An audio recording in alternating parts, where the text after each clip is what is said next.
Kwa hiyo tumekuja kwa amani kuhakikisha kwamba nyinyi mnakuwa salama, Tanzania inakuwa salama. Kwa hiyo tunachofanya sasa ni kwenda kuona ule mto. Tunasikia kuna samaki wamekufa ovyo kwenye ule mto. Kwa hiyo na mimi niwaombe sana, usinunue samaki ambaye huwezi kujua amekufa namna gani. Unaweza kuwa amekufa kwa ajili ya sumu, alafu ukapata madhara bila sababu. Kwa hiyo sisi tunakwenda kuangalia na wataalamu wetu watachukua vipimo, wataona kweli kuna sumu. Kama kuna sumu tutajua namna ya kufanya, na kama hakuna sumu tutawapa pia taarifa. Lakini jueni kwamba mko salama na Mheshimiwa Daktari Samia Suluhu Hassan anawapenda sana. Naomba tumpigie makofi. Hii ni nchi yetu, hatutaki kukaa kwa kinyonge. Hapa ndipo Mungu alipotupa kuishi. Kwa hiyo hakikisheni kwamba muamini kabisa mko huru na vyombo vyenu vya ulinzi na usalama vipo kwa ajili wenu. Kimsingi tumeupita, tumezunguka kuona huu mto kama viumbe hivyo vipo, lakini hatukufanikiwa kupata chochote. Lakini kikubwa ni kwamba ukipata taarifa kama hizi ambazo ni muhimu sana, ni lazima uzifanyie kazi. Na ukidharau taarifa kama hizi, matokeo yake unaweza kujikuta baadaye ukisema kwa nini si kuchukua hatua. Kwa hiyo tumechukua hatua na tumetembea, tumeona mazingira yalivyo.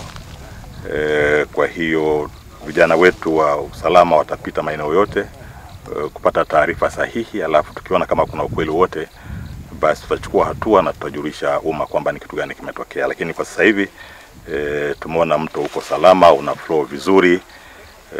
Kwa hiyo nimewahakikishia wananchi wa maeneo haya kwamba waendelee na shughuli zao, lakini wasinunue samaki, wasile samaki au kiumbe chochote kinatoka kwenye huu mto kama hawana uhakika huyo kiumbe amepatikana kwa namna gani, amekufa kwa sababu ya namna gani.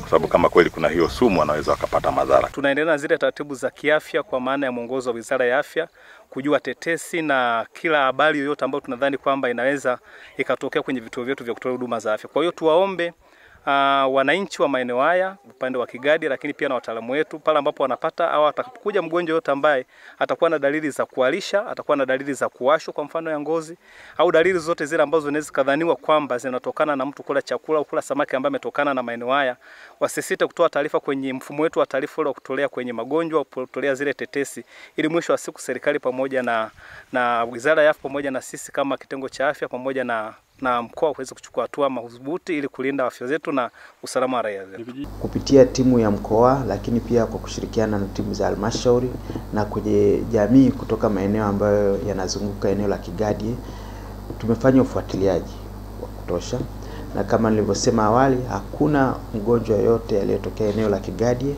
au maeneo ya karibu na eneo la Kigadi, yanazunguka eneo la Kigadi, ambaye amepata madhara yanayoonekana ya nje au ya ndani, ambayo tunaweza tukahusinisha na kadhia hiyo. Kwa tunaamini wananchi wetu bado wako salama, na tunaendelea na ufuatiliaji kulingana na taratibu za kiserikali kuhakikisha kwamba wananchi wanaendelea kuwa salama katika maeneo yao.